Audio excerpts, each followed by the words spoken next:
This is the Chrissy Swan Show. Let's go clicking.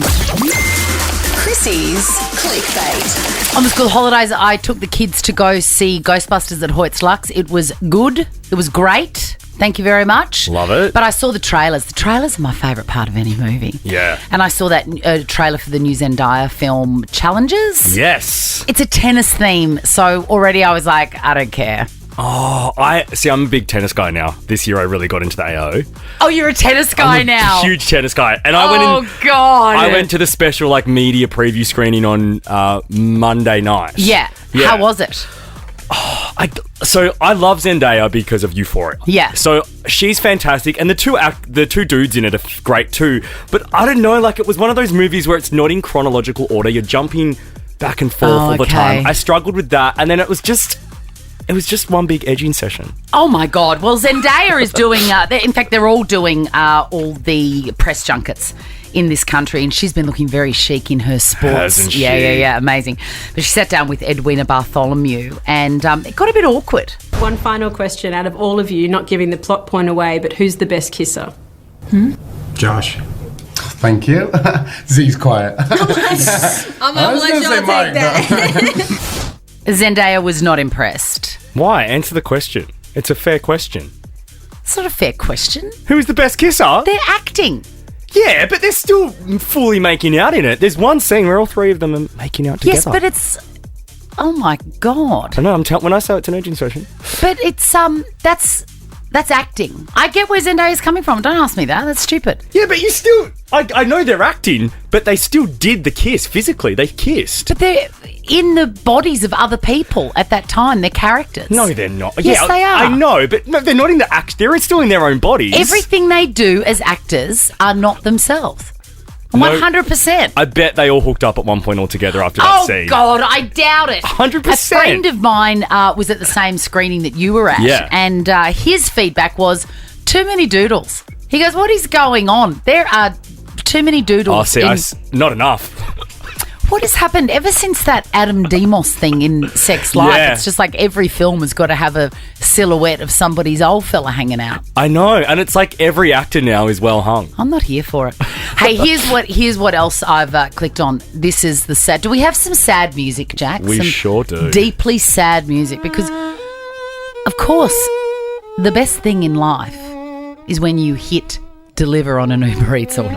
Yeah, it really is. When you make that decision and you follow the guy on his bike and you know when it's coming, imagine the pure sadness, the tragedy of going to pick up your Uber Eats order and receiving an empty box where a Big Mac was supposed to be. The driver's eaten it? No, there was a glitch. So, when you order stuff, you can make it bespoke. Like, if I order Macca's for my kids, I say no pickles. Same. Always remove the pickle from the Big Mac. Right, okay. That is a whole other topic. But anyway, there was a glitch where the order came through that says, I want a double Big Mac, please, with no onions, no pickles, no salt and pepper seasoning, no cheese, everything was minus. And then whoever's at the store put in an empty box. What? That's so savage. They just sent an empty box. I mean, wouldn't you just look at that and logically go, clearly nobody's ordering an empty box. I'm just going to put a Big Mac here and wish for the best. Yeah. The worst thing happened to me that one time. My friend Erin and I love those little prawn har-gow dumplings, right? Yum. We live for them. And I ordered some takeaway Chinese not that long ago. I hope Kit wasn't home. And no, he wasn't. And I didn't tell her that I'd ordered a feast of our favourite prawn dumplings, and everything else arrived, the chicken and cashew nut, standard. Yeah. And then I was like, and look what else I've got. I'm going through the bag. The one thing that they had forgotten was the prawn har-gow. Wow. We just stared at each other and then frankly burst out crying. Ended the friendship. Yeah. The Chrissy Swan Show. Let's go clicking.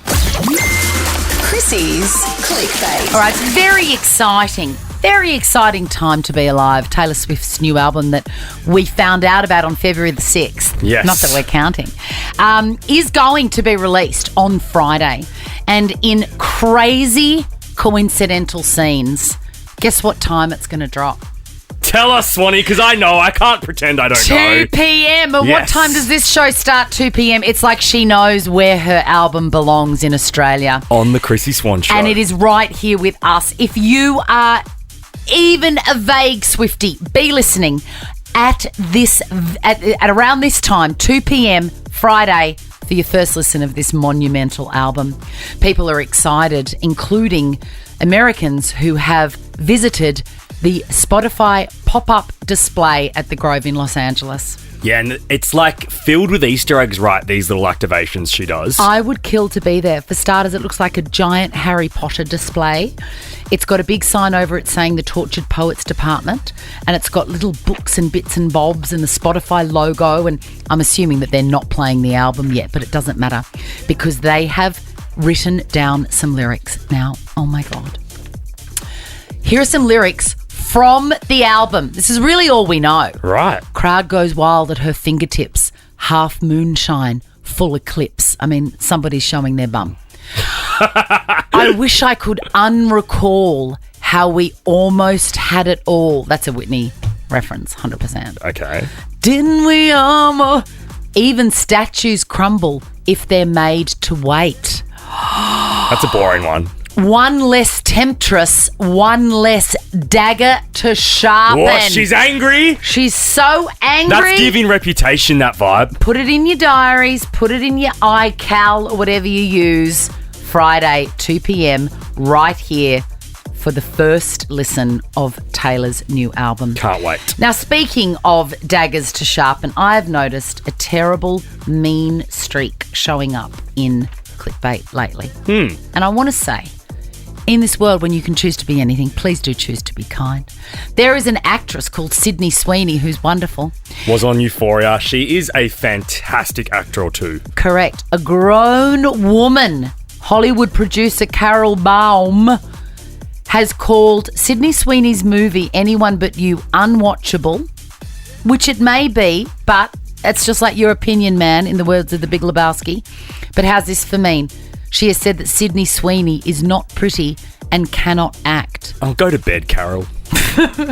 Stop it, Carol. Stop giving interviews from the nursing home. Why are older people getting so angry at, like, elite young talent? It's so mean. So bitter. Bitter's not a cute look. And we talked about this yesterday. Courtney Love has said that Taylor Swift is not interesting. She's also said that Beyonce she says, look, I like the idea of Beyonce, but, I just don't like her music. Unnecessary. She's also said, Courtney Love on Lana Del Rey, I haven't liked Lana since she covered a John Denver song, and I think she should really take 7 years off. I think you should just take your life off, Carol. Bye! Now check this out. The Chrissy Swan Show is a Nova podcast. For more great comedy shows like this, head to novapodcasts.com.au.